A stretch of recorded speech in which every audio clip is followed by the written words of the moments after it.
Welcome to Shri news 9. నేను సుధా. బులెటిన్ల ముందుగా headlines. ఎన్నికల ప్రధాన అధికారిని కలిసిన టీడీపీ నేతల బృందం.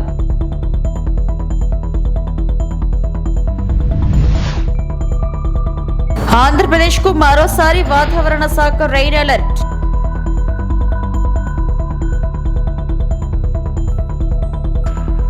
నాగర్ కర్నూల్ జిల్లా కేంద్రంలో నెంబర్ ప్లేట్ వాహనాలను సీజ్ చేసిన పోలీసులు.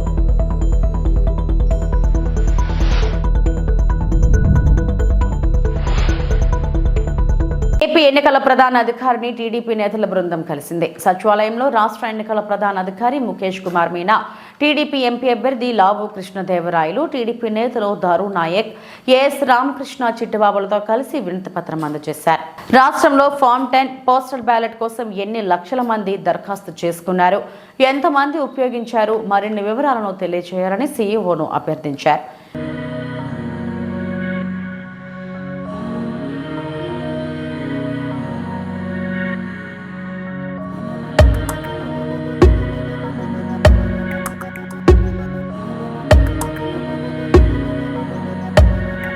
ప్రధాని నరేంద్ర మోడీ పలు అంశాలపై మాట్లాడారు. ప్రస్తుతం జరుగుతున్న లోక్సభ ఎన్నికల నుండి పాలసీలను రూపొందించే సమయంలో ప్రభుత్వ ప్రయత్నాల వరకు, భారతదేశం యొక్క ఫిన్టెక్ విప్లవం నుండి విదేశాంగ విధానం వరకు పీఎం విస్తృత శ్రేణి అంశాలపై వెలుగునిచ్చింది. పెద్ద లక్ష్యాలను సాధించేందుకు దేశం కోసం 4S మంత్రాన్ని అందించాడు.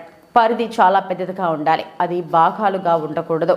మరియు రెండవది స్కేల్, ఇది కూడా పెద్దదిగా ఉండాలి. వేగం ఈ రెండింటితో సమకాలీకరించబడాలి. కాబట్టి స్కోప్, స్కేల్ మరియు స్పీడ్, ఆపై అక్కడ ఈ 4 విషయాలను మనం ఒకచోట చేర్చుకోగలిగితే మనం చాలా సాధించగలమని నేను నమ్ముతున్నానని ప్రధాని పేర్కొన్నారు. నా ప్రయత్నం అంతా ఏంటంటే నైపుణ్యం గాని వేగం గాని ఏ స్కోప్ని వెళ్లనివ్వకూడదు. దీనికోసం నా ప్రయత్నం. క్యాబినెట్ నాయకత్వాన్ని చూశాం. మొదట్లో క్యాబినెట్ నోట్ తయారు చేయడానికి 3 నెలలు పట్టేది. నేనన్నాను, అలా కాదు, ఎక్కడ ఆగిపోతోంది. నెమ్మదిగా దాన్ని 30 రోజులకు తీసుకొచ్చాం. రాబోయే రోజుల్లో దీన్ని మరింత తగ్గించొచ్చు. అంటే నాకు స్పీడ్ అంటే అర్థం ఇది కాదు. నిర్మాణ వేగాన్ని పెంచాలి. నిర్ణయం తీసుకునే ప్రక్రియలో వేగం పెరగాలి. ప్రతి విషయం మీద నేను దృష్టి పెట్టినట్లుగా మీకు ఒక దృష్టి ఉంటుంది, చాలా తక్కువ మందికుంటుంది. మీరు ఛానల్లో మొత్తం ప్రోగ్రామ్ని చేయగలరని నేను నమ్ముతాను. టీవీలో స్పీడ్ పవర్. అదేవిధంగా ప్రపంచంలో మన డిజిటల్ ఇన్ఫ్రాస్ట్రక్చర్ గురించి మాట్లాడినట్లు, కానీ స్పీడ్ పవర్ గురించి ఎక్కువగా చర్చించరు. టెక్నాలజీకి ఒక అద్భుత ఉపయోగం ఉంది. స్పేస్ టెక్నాలజీకి అద్భుత ఉపయోగం ఉంది. అయితే భారతదేశంలో ఎక్కడైనా ఈ ఇన్ఫ్రాస్ట్రక్చర్ని ప్రొజెక్ట్ చేయాలంటే లాజిస్టిక్స్ ఖర్చును తగ్గించి లాజిస్టిక్స్ మద్దతును పెంచాలి. స్పీడ్ పవర్ యొక్క అటువంటి ప్లాట్ఫామ్ని నేను చూశాను. ఇది మొదటిసారి ప్రారంభించాను. రాష్ట్రాల చీఫ్ సెక్రటరీస్ ఎంతో సంతోషించారు. ఏంటంటే ఇప్పుడు మీరు మా స్పీడ్ ప్లాట్ఫామ్పై ఉన్నారు. ఏదైతే డేటా ఉందో 1600 లేయర్లు. ఏ విషయమైనా గాని 1600 లేయర్లలో వెరిఫై చేయబడి వస్తుంది. ఇది చెయ్యొచ్చా చెయ్యకూడదా? ఇది స్వయంగానే ఒక యూనిక్ థింగ్. ఇన్ఫ్రాస్ట్రక్చర్ ప్లానింగ్లో మనకి ఎన్నో సౌకర్యాలుంటాయి. అందుకే నాకు అనిపిస్తుంది వేగంగా ముందుకు సాగాలి. ఇప్పుడు యూపీఐ, ఫిన్టెక్ ప్రపంచంలో, ఇంకా ప్రపంచంలోనే ఇది చాలా పెద్ద పని.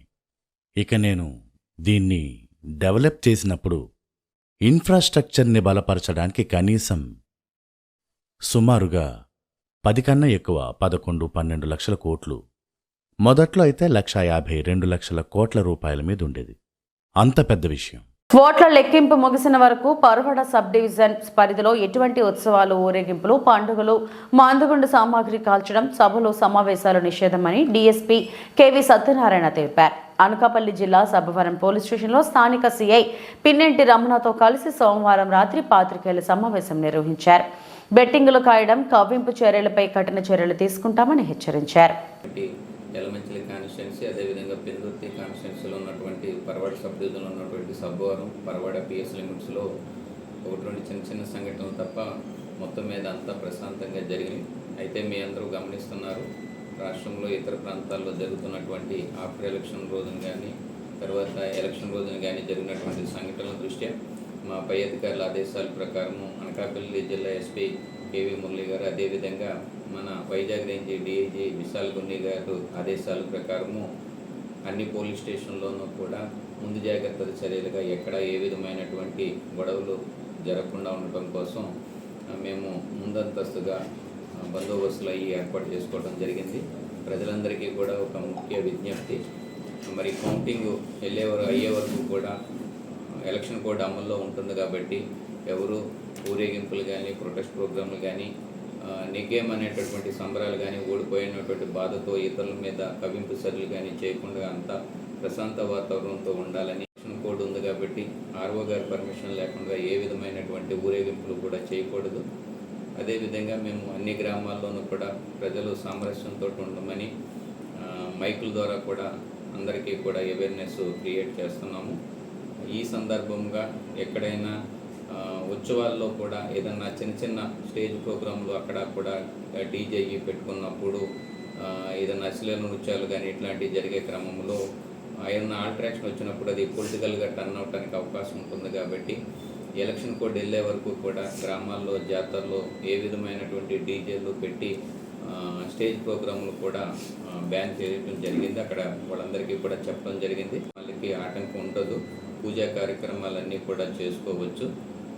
కానీ ఏ విధమైనటువంటి పెద్ద ఎత్తున బాణాసంచా కాల్చడం కానీ అదేవిధంగా స్టేజ్ ప్రోగ్రాంలు కానీ పెట్టకూడదు.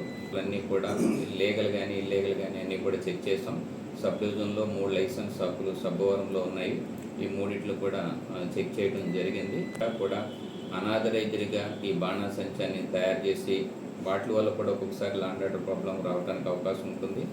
ఏవైనా ఈ తారాజువులు వేరొక అపోనెంట్ పార్టీ మీద పడినప్పుడు వాళ్ళు ఎవరైతే విజయోత్సవాలు చేసుకుంటున్నారో వాళ్ళు వీళ్ళ మీద లేనిపోయినటువంటి గొడవలు పెట్టుకుంటారు. కాబట్టి ఈ కోడ్ ఉన్నంత వరకు కూడా అలాంటి వ్యక్తులపైన కూడా వాళ్ళకి నోటీసులు ఇవ్వడం జరిగింది.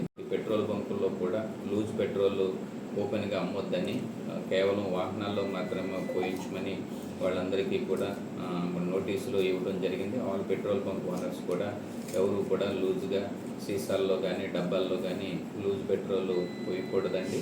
కోడ్ అయ్యే వరకు కూడా ఎవరు సభలు సమావేశాలు ఊరేగింపులు ఏమి చేయాలన్నా సరే ఎలక్షన్ ఆర్ఓ గారి యొక్క రిటర్నింగ్ ఆఫీసర్ గారి దగ్గర పర్మిషన్ మాత్రమే తీసుకుని చేసుకోవాల్సి ఉంటుంది. ఇలా ప్రజలందరికీ కూడా ముఖ్య విజ్ఞప్తి, జరిగిన ఎలక్షన్లో మీరందరూ కూడా చాలా సహకరించారు. పత్రికా విలేకరులు కూడా మాకు చాలా ఎప్పటికప్పుడు ఏదైనా సమాచారం ఉంటే ముందుగానే మా సిఏలకి ఎస్ఏలకి మాకు చెప్పి మమ్మల్ని అప్రమత్తం చేశారు. ఈ ఎలక్షన్ ఇంత సజావుగా జరగడానికి అందరి యొక్క సహాయ సహకారాలతో మేము ఏ విధమైనటువంటి మేజర్ సంఘటనలు లేకుండా పీస్ఫుల్గా ఆంధ్రప్రదేశ్కు మరోసారి వాతావరణ శాఖ రైన్ అలర్ట్ జారీ చేసింది. ఉపరితల ద్రోణి ప్రభావంతో 3 రోజుల పాటు వర్షాలు కురుస్తాయని వెల్లడించింది. ఈ మేరకు ఆంధ్రప్రదేశ్ రాష్ట్ర విపత్తుల నిర్వహణ సంస్థ ప్రకటన విడుదల చేసింది. మంగళవారం పార్వతీపురం, మాన్యం, ఆలూరు సీతారామరాజు, ఏలూరు జిల్లాల్లో అక్కడక్కడ పిడుగులతో కూడిన తేలికపాటి నుంచి మోస్తారు వర్షాలు కురిసే అవకాశం ఉందని, అలాగే రాయలసీమలో అక్కడక్కడ పిడుగులతో కూడిన తేలికపాటి వర్షం పడే అవకాశం ఉన్నట్లు విపత్తుల సంస్థ ఎండీ రోణకి కూర్మానాథ్ తెలిపారు. మరోవైపు రేపు శ్రీకాకుళం 8, విజయనగరం 6, మాన్యం 12, అల్లూరు జిల్లా 2 మండలాల్లో వడగాల్పులు వీచే అవకాశం ఉందన్నారు.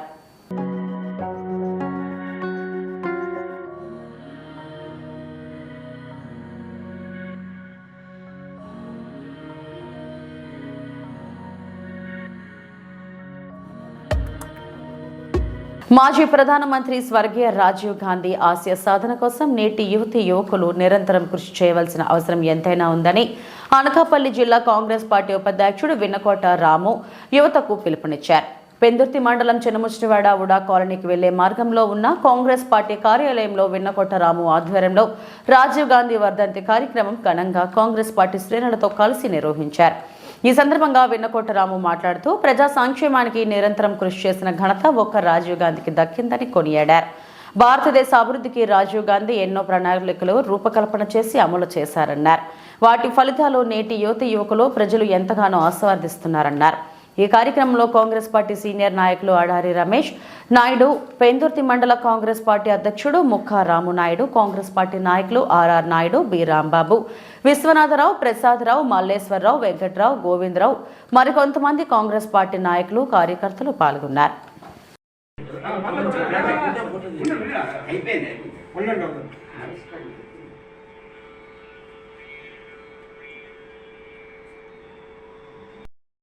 మా కాలనీ ప్రెసిడెంట్ గారు నాయుడు గారు.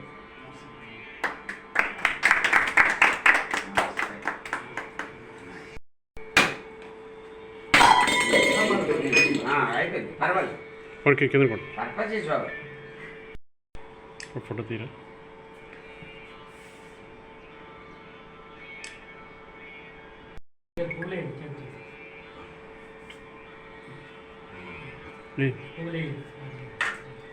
ప్రసాద్ గారు అగరబత్తి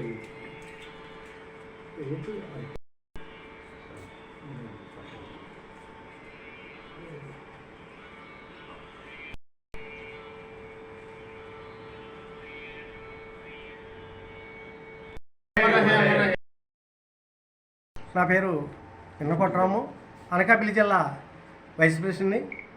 ఈరోజు చిన్నముసిడివాళ్ళలో మా స్వగృహమైనటువంటి రాజీవ్ గాంధీ గారి నివాళులు అర్పించడం కొరకు ఇక్కడ కాంగ్రెస్ తాలూకా కార్యకర్తలు ఉన్నాయండి, అభిమానులు ఉన్నాయండి, పెద్దలు ఉన్నాయండి. మరి ఈరోజు ఇక్కడ హాజరవడం జరిగింది. ఈరోజు రాజీవ్ గాంధీ గారికి ఘనమైన నివాళులు అర్పించడం అనేది మన తాలూకా ఉద్దేశం. ఆ ఉద్దేశంతో అతని ఆశయాలు ముందుకు తీసుకెళ్లాలనే ఈరోజు నివాళులు అర్పించడం జరిగింది. అయితే అతను 1991 మే 21ని పెరుంబుదూరు, తమిళనాడులో ఉన్నటువంటి పెరుంబుదూరు వెళ్తూ ఎలక్షన్ క్యాన్వసింగ్కి వెళ్తూ పెరుంబుదూరులో మీటింగ్లో ఉంటుండగా ఎల్టీటీ అయినటువంటి ఉగ్రవాది నళిని చేతిలో మానవ బాంబుతో హతమార్చడం జరిగింది. అది అందరికీ కూడా ఆ రోజు చాలా లేని లోటు కనపరిచింది. అయితే అతనే కాదు, అతని తల్లి కూడా ఇందిరాగాంధీ గారు కూడా దేశ సేవ కోసం వేసే తుపాకీ గుళ్ళతోటి ఆవిడ ఆహుతి అవ్వడం కూడా జరిగింది.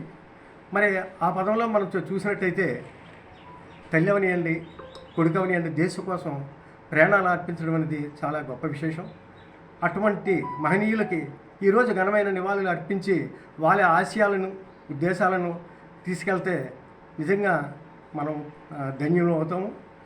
అయితే రాజీవ్ గాంధీ గారు చాలా కార్యక్రమాలు చేశారు. అందులో ముఖ్యమైనది ఇన్ఫర్మేషన్ టెక్నాలజీ చాలా చెప్పుకోదగ్గ విశేషం. మరి ఆ రోజు అతను ప్రారంభించినటువంటి ఇన్ఫర్మేషన్ టెక్నాలజీ ఈరోజు ఎంతో విధంగా 10 మందికి కూడా ఉపయోగపడుతుంది.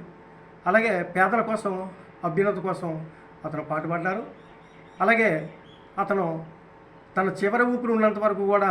మంగళగిరి టీడీపీ జాతీయ కార్యాలయం బాధితుల వాణిని వినిపించిన మీడియాపై విశాఖ పోలీసుల తీరు దారుణం. తాడేపల్లి ఆదేశాల మేరకు అధికారులంతా సీఎస్ అద్దాల కింద పనిచేస్తున్నారు. కంచర్లపాలెం పోలీసుల తీరును దేశం మొత్తం చూస్తుంది. తప్పు చేసిన అధికారులను వెంటనే సస్పెండ్ చేసి వారిపై ఈసీ చర్యలు తీసుకోవాలి. తప్పుడు కేసులు పెట్టిన వారు మూల్యం చెల్లించుకోక తప్పదు. ఉన్నతాధికారులు తప్పిదాలకు కింది స్థాయి ఉద్యోగులు శిక్ష అనుభవించారు. విశాఖలో గోడు ప్రసారం చేసిన ఛానళ్లపై బాధితులు ఎలా కేసులు పెడతారు? మీడియా స్వేచ్ఛపై దాడి. రాష్ట్రంలో వైఎస్ఆర్సీపీ నేతల అరాచకాలను ప్రజలకు తెలియజేయడం తప్ప ఎన్నికల తర్వాత జరిగిన హింసాకాండ కావాలని వైఎస్ఆర్సీపీ కుట్ర. తమ పార్టీకి ఓటు వేయలేదనే ప్రతీకారంతో మహిళలపై దాడులు జరగడం చాలా బాధాకరం. వైసీపీ నేతలను సూటిగా ప్రశ్నిస్తున్నాను, మీ కాల్ డేటా బయట పెడతారా అని ప్రశ్నించారు. సెక్రటరీ ఆధ్వర్యంలో నడుస్తూ ఉన్న యంత్రాంగం అంతా కూడా ఏ స్థాయికి దిగజారంటే మీడియా మీద కూడా కేసులు పెట్టే స్థాయికి వచ్చారు. మీడియాను కూడా ముద్దాయిలుగా చేస్తూ ఎఫ్ఐఆర్లు కడతా ఉన్నారంటే చీఫ్ సెక్రటరీ గారి స్వామిభక్తి, ముఖ్యమంత్రి ఆపద్ధర్మ ముఖ్యమంత్రి విదేశాలకు వెళ్ళినా కూడా చీఫ్ సెక్రటరీ జవహర్ రెడ్డి గారి స్వామి భక్తి దేశం ఎల్లలు దాటిపోతూ ఉంది.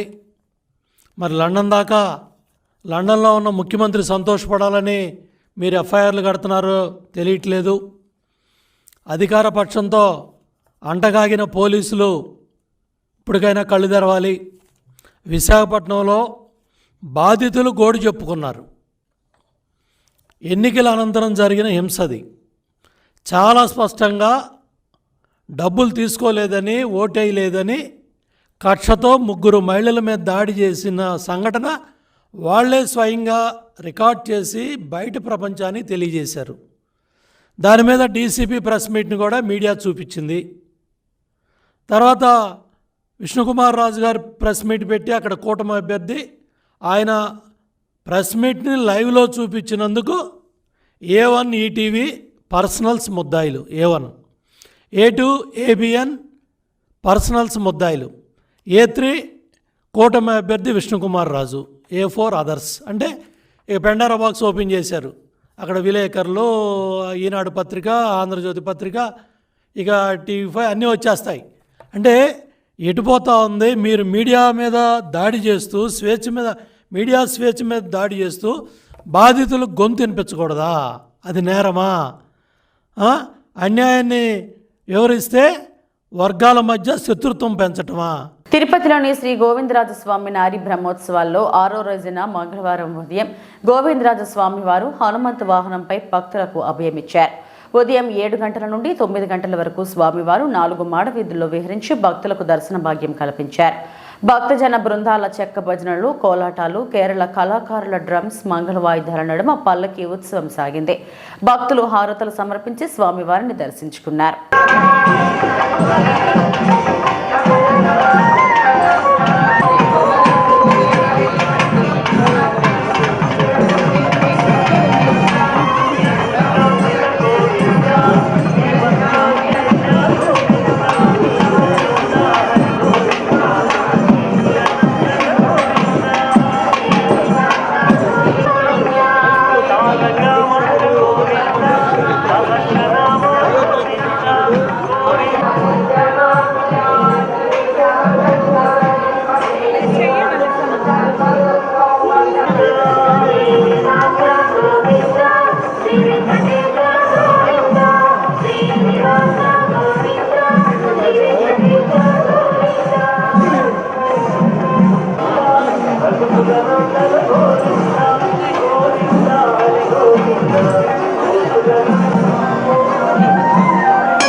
తిరుపతి తాతయ్యగుంట గంగమ్మను మంత్రి పెద్దిరెడ్డి రామచంద్రారెడ్డి ఆయన సతీమణి పెద్దిరెడ్డి స్వర్ణలతమ్మ గంగ జాతర సందర్భంగా మంగళవారం దర్శించుకున్నారు.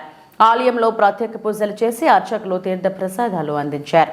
అమ్మ ఆశీస్సులు రాష్ట్రానికి ఉండాలని కోరుకున్నట్టు సీఎంతో పాటు వైసీపీకి అమ్మవారి ఆశీస్సులు ఉండాలని ప్రార్థించామని తెలిపారు.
దర్శించుకోవడానికి ఈరోజు రావడం జరిగింది.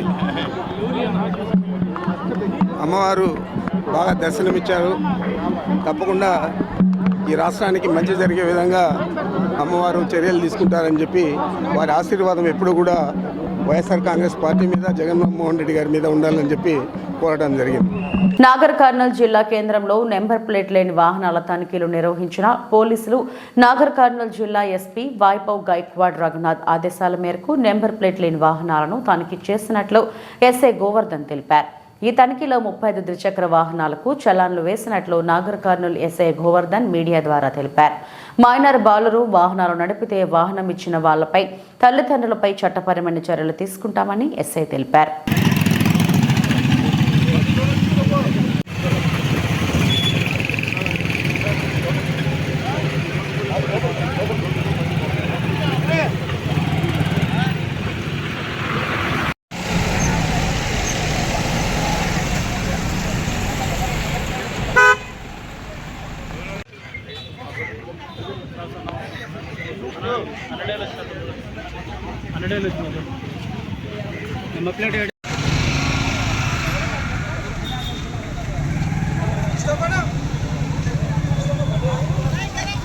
నాగర్ కర్నూలు పట్టణ ప్రజలందరికీ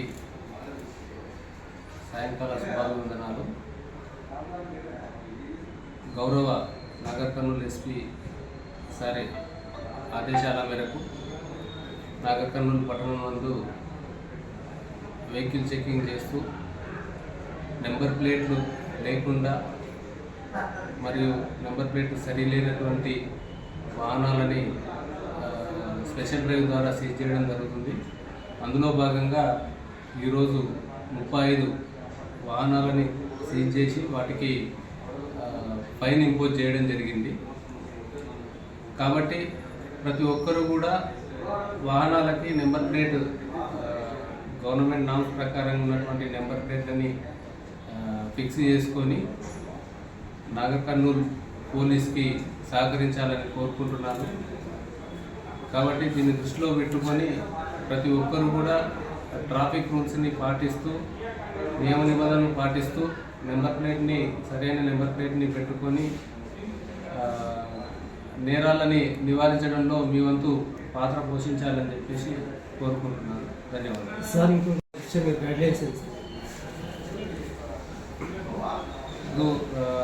పట్టణంలో కానీ ఎక్కడే కానీ మైనర్లు డ్రైవింగ్ చేయడం అన్నది చట్టరీత్యా నేరం. ఎవరు కూడా మైనర్లకి ఓనర్ కానీ తల్లిదండ్రులు కానీ వెహికల్ని ఇచ్చి నడపడంలో ప్రోత్సహించొద్దు. ప్రోత్సహించినట్లయితే తల్లిదండ్రుల పైన కానీ ఓనర్ల పైన కానీ చట్టరీత్యా చర్యలు తీసుకోబడుతుంది. కాబట్టి ఇది అందరూ తల్లిదండ్రులు గుర్తించుకొని పిల్లలకి వాహనాలు ఇవ్వద్దని చెప్పేసి వస్తున్నాయి. వచ్చినప్పుడు తల్లిదండ్రులు పిలిపించి కౌన్సిలింగ్ చేసేసి ఫైన్ వేసి పంపిస్తున్నాం. దాన్ని అందరూ దృష్టిలో పెట్టుకోవాలి.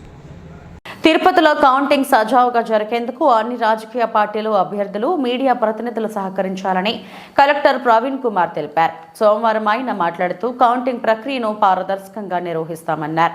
2019లో జిల్లాలో 78.48% పోలింగ్ నమోదు కాగా 2024లో 78.63%గా పోలింగ్ నమోదైందన్నారు. సత్యవేడు, తిరుపతిలో పోలింగ్ శాతం తగ్గిందన్నారు. ఎలక్షన్ ఆఫీసర్ ఎస్పీ కలిసి ప్రెస్ కాన్ఫరెన్స్ పెట్టి చెప్పాలి.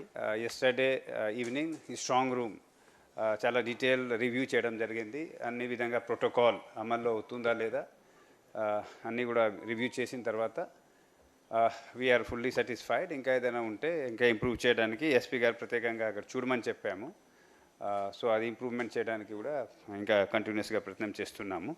జస్ట్ 2-3 ఇంపార్టెంట్ పాయింట్స్ మీ ద్వారా ప్రజలకి కూడా మీ అందరికీ కూడా తెలియజేస్తున్నాను అండి. ఒకటి, మీ అందరికీ కూడా రిపోర్ట్ ఉంటుంది.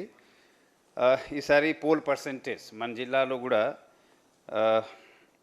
2019 జనరల్ ఎలక్షన్లో 78.48 యావరేజ్ డిస్ట్రిక్ట్ పోల్ పర్సంటేజ్ ఉంటే ఇప్పుడు 78.63 ఈ 24 జనరల్ ఎలక్షన్లో నమోదైందండి. So it's almost 0.14% more except 2 constituencies.